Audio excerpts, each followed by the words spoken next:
ബാറക്കുമോർ. ത്രിയേക ദൈവതിരുനാമത്തിന് മഹത്വം. പരിശുദ്ധ സുറിയാനി സഭയിലെ കീഴിലം സെന്റ് തോമസ് ധ്യാന കേന്ദ്രം വിശ്വാസ സമൂഹത്തിനായി പ്രാർത്ഥനയോടെ സമർപ്പിക്കുന്ന ഈ അനുഗ്രഹീത തിരുവചന ശുശ്രൂഷയിലേക്ക് ദൈവനാമത്തിലേവരെയും സ്വാഗതം ചെയ്യുന്നു. ആയിരിക്കുന്ന ഇടങ്ങളിൽ ഒരു നിമിഷം ശിരസ്സുകളെ നമിച്ച് നമുക്ക് പ്രാർത്ഥിക്കാം. പുണ്യപ്പെട്ട പരിശുദ്ധരായ പിതാക്കന്മാർ നമുക്കായിട്ട് നൽകിയ ഒരു ആത്മീക ഗീതമുണ്ട്. കെംതായുടെ സൂത്താറ പ്രാർത്ഥനയിൽ പിതാക്കന്മാർ എഴുതിയ ആ ഗീതം പാടി നമുക്ക് പ്രാർത്ഥിക്കാം. ശിരസ്സുകളെ നമിക്കാം. തെറ്റിന്നിരുളാലാവൃതമാ എൻ മനനങ്ങൾ നിന്നാൽ ശോഭിക്കും താതാ, നിൻ പ്രഭയാലെന്റെ ഉൾനയനങ്ങൾ തുറക്കണമേ. കാരുണ്യവാനായ ദൈവമേ, ഈ വചന കേൾവിക്കായി തന്ന കൃപയ്ക്കായി സ്തുതിക്കുന്നു. ഈ വചന കേൾവിയിലൂടെ അങ്ങയുടെ സ്വർഗീയമായിരിക്കുന്ന അനുഭവങ്ങളെ കാണുവാൻ ഞങ്ങളുടെ ഉൾനയനങ്ങളെ തുറക്കണമേ. പിതാവിന്റെയും പുത്രന്റെയും ജീവനുള്ള പരിശുദ്ധ റൂഹായുടെ നാമത്തിൽ തന്നെ ആമേൻ. ദൈവ തിരുനാമത്തിന് മഹത്വം. സ്നേഹമുള്ളവരെ, പരിശുദ്ധമായ രക്ഷാകരമായ വലിയ നോമ്പിന്റെ നാളുകൾ, നോമ്പിന്റെ അവസാന ഭാഗത്തേക്ക് എത്തുന്ന ഈ നാളുകളിൽ ആറാമത്തെ ആഴ്ച സമയോ ഞായർ എന്ന പേരിൽ അറിയപ്പെടുന്നു. ഈ വിശുദ്ധമായ ദിവസം നാം വായിച്ചു കേൾക്കുന്ന വേദഭാഗങ്ങളെല്ലാം സന്ധ്യയുടേതും പ്രഭാതത്തിൻ്റെതും കുർബാനയുടേതുമെല്ലാം കുരുടന്മാർക്ക് കാഴ്ച കൊടുക്കുന്ന അനുഭവങ്ങളാണ്. ആകയാൽ ഈ വചനങ്ങളെ പ്രാർത്ഥനയോടെ നമുക്ക് ധ്യാനിക്കാം. വിശുദ്ധമായ എവൻഗേലിയോൻ ഭാഗമായി വിശുദ്ധ കുർബാനയിൽ നമ്മൾ വായിക്കുന്നത് ശുദ്ധമുള്ള മത്തായി ശ്ലീഹ എഴുതിയ രക്ഷാകരമായ സുവിശേഷം 20-ാം അധ്യായത്തിന്റെ 29 മുതലുള്ള വചനഭാഗങ്ങളാണ്. കർത്താവും രക്ഷിതാവുമായവൻ എരീഹോ പട്ടണത്തിൽ നിന്ന് പുറപ്പെടുമ്പോൾ വഴിയരികിൽ കുരുടന്മാർ ഇരിക്കുന്നു, ഭിക്ഷയാചിക്കുന്നവരിയ്ക്കുന്നു. അതിൽ 2 പേർ കർത്താവിനോട്, ദാവീദ് പുത്ര, ഞങ്ങളോട് കരുണ തോന്നണമേ എന്നാണ്. അവരുടെ യാചനയിൽ ആ സമൂഹം അവരെ ശാസിക്കുന്നുണ്ട്. എന്നാൽ ആ ശാസനയെ ധിക്കരിച്ചുകൊണ്ടും അത്യുച്ചത്തിൽ വീണ്ടും വിളിക്കുന്ന ആ കുരുടന്മാർ അവർ കാഴ്ച പ്രാപിച്ച് ക്രിസ്തുവിനെ അനുഗമിക്കുന്ന വചനഭാഗമാണ്.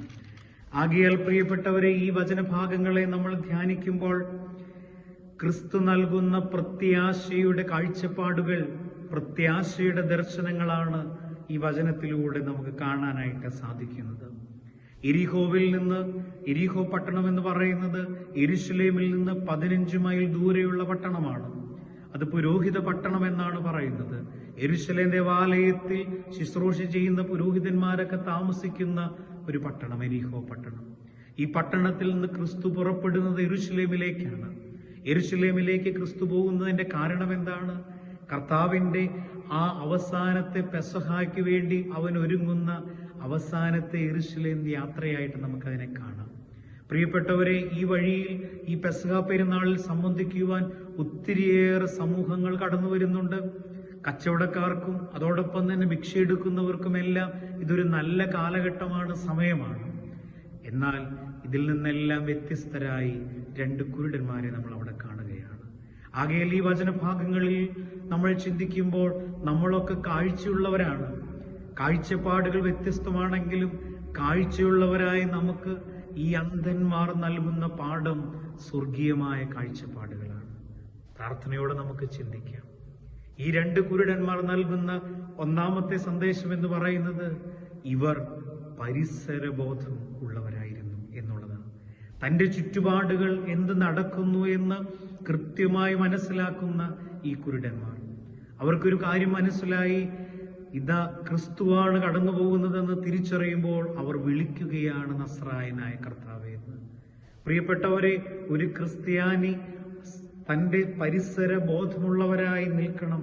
തന്റെ ചുറ്റുപാടുകളിൽ നടക്കുന്ന വിഷയങ്ങളെക്കുറിച്ച് ബോധ്യമുള്ളവരാകണം. ചുറ്റുപാടുകളിൽ നടക്കുന്ന നന്മകളുടെ വക്താക്കളായി അതിനോട് ചേർന്ന് നിൽക്കാൻ സാധിക്കണം. സമൂഹത്തിൽ നിൽക്കുന്ന തിന്മകളിൽ നിന്നകന്ന് അതിനെതിരെ പ്രവർത്തിക്കുന്നവരായി നമ്മൾ മാറണം. സമൂഹത്തിനു വേണ്ടി പ്രാർത്ഥിക്കുന്നവരായി മാറണം. പരിസര ബോധമുള്ളവർ, ആകയാൽ പ്രിയപ്പെട്ടവരെ, ആ ബോധ്യത്തോടെ ജീവിച്ചപ്പോഴാണ് അവർ വിളിക്കുന്നത് നസ്രായനായ കർത്താവേ, ദാവീദ് പുത്ര, കരുണ തോന്നണമേ എന്നുള്ളത്. ഓർക്കണം പ്രിയപ്പെട്ടവരെ, അവനെ രക്ഷകനായി, വിമോചകനായി, മശിഹയായി അംഗീകരിക്കുവാനായിട്ട് അല്പം ബുദ്ധിമുട്ടുള്ള ഒരു സമൂഹം, പുരോഹിതവർഗവും ആ സമൂഹത്തിലുള്ളവരുടെ നടുവിലാണ് കാഴ്ചയില്ലാത്തവൻ ക്രിസ്തുവിനെ കാണാതെ തന്നെ വിളിക്കുകയാണ് ക്രിസ്തുവാണെന്നറിഞ്ഞപ്പോൾ ദാവീദ് പുത്ര എന്നുള്ളത്. പ്രിയപ്പെട്ടവരെ, ചുറ്റുപാടുകളെ സശ്രദ്ധം ശ്രദ്ധിക്കുന്നവരാകണം. നമ്മുടെ കുടുംബം, ആ കുടുംബത്തിൽ നമ്മുടെ മക്കളെ സ്നേഹത്തോടെ ശ്രദ്ധിക്കുവാനിടയാകണം. അവരുടെ കുറവുകളിൽ അവരെ കുറ്റപ്പെടുത്താതെ സ്നേഹത്തിന്റെ അനുഭവത്തിൽ അവരെ ക്രിസ്തുവിലേക്ക് നയിച്ച് ക്രിസ്തുവിന്റെ സ്നേഹത്തിലൂടെ അവരുടെ കുറവുകളെ പരിഹരിക്കാനാകണം. ജീവിത പങ്കാളിയുടേതാണെങ്കിലും കുറ്റപ്പെടുത്തലുകളല്ല, നേരെ മറിച്ച് സ്നേഹത്തിന്റെ അനുഭവത്തിലൂടെ കുറവുകളെ ചൂണ്ടിക്കാണിക്കുവാനാകണം. ഞാൻ പറഞ്ഞു വരുന്നത്, ചുറ്റുപാടുകളെ കുറിച്ച് നല്ലൊരു ബോധ്യം ഉള്ളവരാകണം. അപ്രകാരമുള്ളവർക്ക് നല്ല ജീവിതം നയിക്കുവാൻ, നല്ല കാഴ്ചപ്പാടുകളോടെ ജീവിക്കുവാനായിട്ട് സാധിക്കുകയുള്ളൂ. രണ്ടാമത് ഈ കുരുടൻ നൽകുന്ന പാഠം എന്ന് പറയുന്നത്, അവർ പ്രതിബന്ധങ്ങളിൽ തളർന്നു പോകാത്തവരാണ്. സ്നേഹമുള്ളവരെ, ആ കുരുടന്മാർ ദാവീദ് പുത്ര എന്ന് വിളിക്കുമ്പോൾ അവിടെ ഉണ്ടായിരുന്ന പുരുഷാരം അവരെ ശാസിക്കുന്നുണ്ട്. എന്നാൽ ആ ശാസന കൊണ്ട് തളർന്നു പോയവരല്ല പ്രിയപ്പെട്ടവർ. ഈ കുരുടന്മാർ പ്രതിസന്ധികളെ തരണം ചെയ്യുവാൻ നമുക്ക് നൽകുന്ന പാഠം അത് തന്നെയാണ്. പ്രതിസന്ധികളെ ധൈര്യപൂർവ്വം തരണം ചെയ്യുക. പ്രതിസന്ധികളിൽ പതറിപ്പോവുകയല്ല, തളർന്നു പോവുകയല്ല, ധൈര്യത്തോടെ ക്രിസ്തുവിനെ വിളിക്കുവാനുള്ള ഒരനുഭവം. പ്രിയപ്പെട്ടവരെ, പ്രതിസന്ധികളെ അതിജീവിക്കുവാനുള്ള ഏറ്റവും വലിയ മാർഗമെന്ന് പറയുന്നത് ക്രിസ്തുവിനെ വിളിക്കുക എന്നുള്ളതാണ്. ദൈവത്തിന്റെ സാന്നിധ്യം ലഭിക്കുമ്പോൾ പല തടസ്സങ്ങളും മാറിപ്പോവുകയാണ്.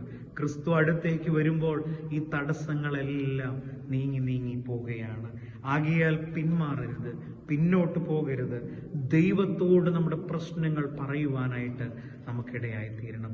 പ്രതിസന്ധികളിൽ പതറിപ്പോകാതെ ജീവിക്കുവാനുള്ള ഒരു വലിയ ഭാവം. മൂന്നാമതായി ഈ കുരുടന്മാർ നൽകുന്ന പാഠം, അവർ ഉപേക്ഷിക്കാൻ മനസ്സുള്ളവരാണെന്നാണ്. ഞാൻ ആദ്യം ഓർമ്മപ്പെടുത്തിയല്ലോ, ഇത് നല്ലൊരു സമയമാണ് കച്ചവടക്കാർക്കും ഭിക്ഷയെടുക്കുന്നവർക്കും. ഒരു നല്ല വരുമാന മാർഗമാണ്. എന്നാൽ പ്രിയപ്പെട്ടവരെ, ഇവരുടെ വരുമാന മാർഗത്തെ, ഇവർക്ക് ലഭിക്കുന്ന ആനുകൂല്യങ്ങളെ ഇതെല്ലാം അവർ അവഗണിച്ചുകൊണ്ട് കാഴ്ച പ്രാപിക്കുന്ന ഒരനുഭവം. കാഴ്ച ഉണ്ടാകുമ്പോൾ ഇനി അവർക്ക് ഉത്തരവാദിത്തങ്ങൾ ഏറ്റെടുക്കേണ്ടി വരും. അപ്പോൾ ഉത്തരവാദിത്തങ്ങൾ ഏറ്റെടുക്കുവാനുള്ള ഒരനുഭവം.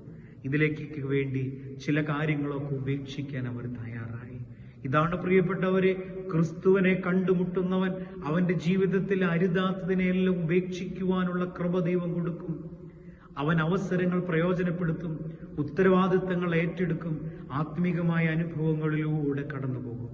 ആകയാൽ പ്രിയപ്പെട്ടവരെ, നമുക്കും ഈ ബോധ്യം വേണം, ദൈവമേ, എനിക്കും കാഴ്ച ലഭിക്കണം. ഞാനെന്റെ വാക്കുകൾ ഇവിടെ ചുരുക്കുകയാണ്.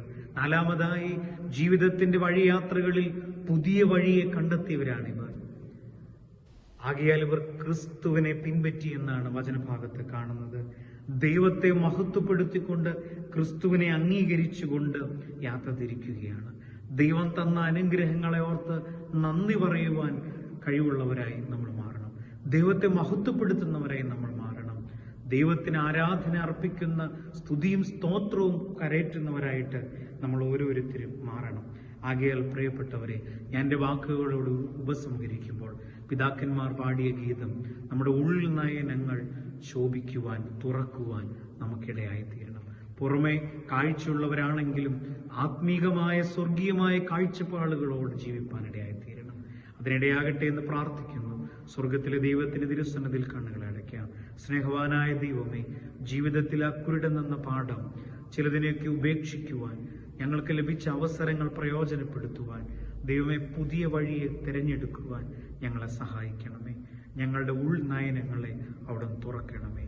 എല്ലാ വിശുദ്ധന്മാരുടെയും ദൈവമാതാവിന്റെയും മധ്യസ്ഥം തേടി പ്രാർത്ഥിക്കുന്നു. ത്രിയേക ദൈവമേ, കൃപയോടെ കേൾക്കണമേ.